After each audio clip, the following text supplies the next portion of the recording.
Kiru says he just copied someone else. Clay also tells him he's received a notice allowing him to rank up, so why hasn't he done it yet? Takeru says he doesn't want extra attention. Back at the guild, a staff member gives Takeru his reward for completing a job and encourages him to rank up because it would benefit the guild too.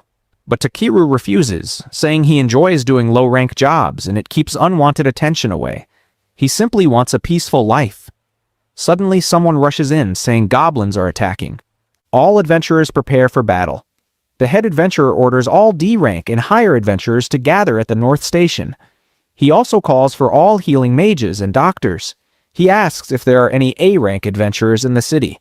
Muesli says only Clay is available right now. Hearing all this, Takeru thinks his rank is only F, so this has nothing to do with him. He starts leaving, but the head adventurer stops him and says, "You're coming with us too." So now, even though he doesn't want to, Takeru has no other choice but to follow his orders. In the next scene, that same guy gathers everyone together and tells them that the southwest Stevlo Plains will be the front line. That's where the goblins will come from to reach Belkame. They have to stop them from crossing the bridge. Hearing that, all the adventurers shout with excitement. Watching their enthusiasm, Takeru thinks that these people are insanely pumped up. There's no way he can keep up with them. Seeing him so scared, a few adventurers tell him that since he's an F rank, he should try not to get in their way. After saying that, they start making fun of him. But then that same man walks over. He looks at Takeru and says, "You're that gatherer everyone's been talking about, right?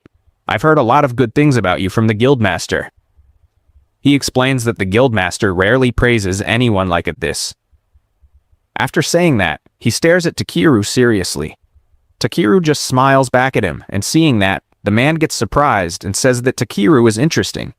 He says Takeru is probably the first person who didn't get intimidated by his presence.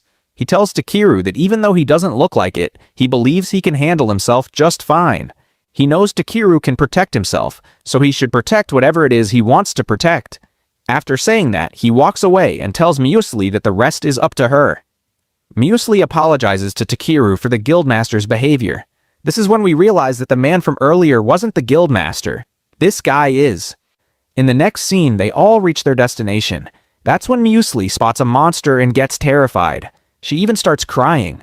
Takeru calms her down and reminds her that this is a battlefield. She can use healing magic, so she doesn't need to fight. She should focus on helping people heal. He tells her that being scared like this is normal and that she shouldn't be ashamed of feeling fear. People fight because they're scared. They fight because they want to survive. She also has the power to survive, so she should use it. After hearing this, Muesli feels a bit motivated and says she'll do whatever she can. Then she leaves. We see that Clay was listening to all of this. Clay tells Takeru that he's quite a passionate person. Takeru asks him why he's here when he should be on the front line. Clay says his old wound has been hurting badly today. Takeru says he already noticed and asks if the pain comes from the scars on his back. Clay says yes, but to a warrior that scar is like a badge of shame. A wound on the back usually implies he got it while running away. But Takeru tells him that he knows Clay got that injury while protecting someone. If he survived even after taking such a massive wound, it means he's strong enough to protect others too. So why should he feel ashamed? Hearing this makes Clay genuinely happy. Suddenly, they see that the goblins have broken through the front line and reached their area. Clay decides to move forward. Takeru tries stopping him, reminding him of the pain, but Clay says that even if his body breaks, he'll still protect Takeru and everyone else. Then he runs off to fight. Takeru notices that Muesli is healing everyone, and she's no longer scared. Seeing that, he realizes he can't just sit around doing nothing. So he casts a magic shield around that area to protect the people there and heads out to find Clay. The scene shifts to the battlefield where two adventurers are struggling to handle a huge number of goblins. Some goblins get past them and start heading toward Belkame. That's when Takeru arrives. He hardens his arm and starts taking down goblins instantly. Then B uses his lightning power to wipe out the rest. When Takeru asks the adventurers how the monsters made it this far, they reveal that a high-ranking monster, a goblin sergeant, showed up. Because of that, the front line collapsed. They say they only escaped because of Clay. Next, we see Clay himself fighting a huge crowd of goblins, but he's reaching his limit. The goblins get ready to finish him off, but B shows up and destroys them with lightning. Seeing Takeru, Clay asks what he's doing there. Takeru says his condition isn't good enough to keep fighting, and his wound is hurting too much. He tells Clay they should retreat, regroup, and plan a counterattack. He says B and he can still fight, so Clay should relax. But Clay says no. Even if they run, the goblins will catch them. That's when the goblin sergeant appears and attacks them. More goblins surround them, forcing them to fight. During the battle, Takeru asks Clay if that wound on his back means something important to him, and why he never healed it. Clay says he hates that scar. It reminds him of a mistake he made. So Takeru tells him that if he hates the scar so much, he'll erase it. He takes out a flask of magic water from his bag and pours it on Clay's back, and then he uses his power to heal it completely. Clay's injury heals, but then he transforms and becomes far stronger than before. Now he easily destroys the enemies. Later, when the Guildmaster arrives, he asks Takeru if he was the one who awakened Clay's power. Takeru says he only used some healing magic, but the Guildmaster says that's not totally true.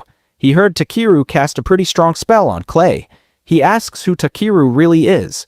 Takeru simply says he's just a normal F-rank adventurer who gathers materials. The Guildmaster finds that suspicious, but lets it go and says the guild will reward him for his actions. That night, Clay is back to normal. He asks Takeru what he did to give him so much power. Takeru explains that he just used magic element water and cast a spell called Retifulias. He says that the water came from an underground lake connected to the home of an ancient dragon. Hearing this, Clay is shocked and asks, "Ancient dragon? Who is that?" Takeru explains that they're B's parents.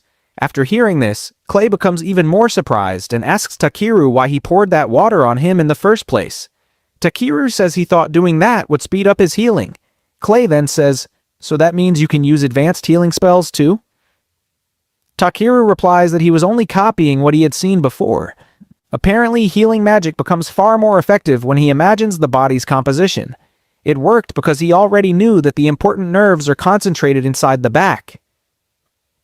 Hearing all this, Clay becomes completely shocked and asks Takeru to tell the truth about who he really is. Takeru starts thinking hard about what he should do. God never told him that he can't reveal his identity, but if the truth comes out, he won't be able to live a normal life anymore.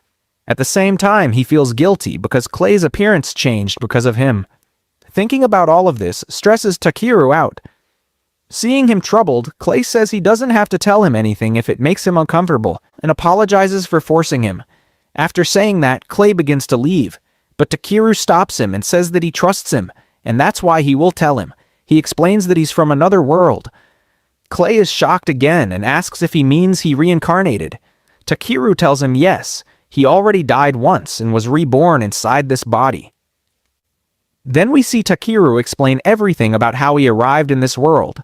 Clay doesn't fully believe the story, but he admits that Takeru healed his old injury and turned him into a dragon newt, so maybe it's true. Takeru asks what a dragon newt is. Clay explains that it's the ancestral species of lizard men, meaning their ancestors used to have this form. He says he's proud to have awakened this form, but he's afraid that whenever he transforms, he might lose control and destroy everything around him. Takeru tells him not to worry. He believes Clay will eventually learn how to control this form, but Clay tells him that things don't work like that, and that Takeru is extremely careless. Clay says he's been wanting to tell him this for a long time, that Takeru knows nothing about this world, so he tells him to sit down with him today, and he'll teach him everything. In the next scene, we see Takeru entering the craftsman district to buy something. He arrives at the shop of a legendary blacksmith. In front of the shop, he meets a girl named Rebil, who asks him what he needs. He tells her that he wants to buy scissors because he needs them for gathering materials. Hearing this, Rebil asks if he's the same gatherer everyone has been talking about. He says yes, his name is Takeru. Rebil becomes excited and says it's nice to meet him. She tells him her master, Grusus, can help him. He is a top-class blacksmith. But there's one item Grusus needs, and Takeru has to bring that item first. Takeru agrees, and then they go inside the shop. There, he sees the blacksmith working. Seeing the craftsmanship, Takeru says that the work is truly amazing. Rebil agrees and says that one day she will learn Grusus's techniques and forge a sword for a hero. After that, they go to meet Grusus. The moment Grusus sees Takeru, he realizes that Takeru is the famous material gatherer everyone has been talking about. Rebil then speaks to her grandmother and says she was thinking that Takeru could bring Idra Orb for them. so they could forge a sword and participate in the craftsman exhibition. But her grandmother immediately refuses, saying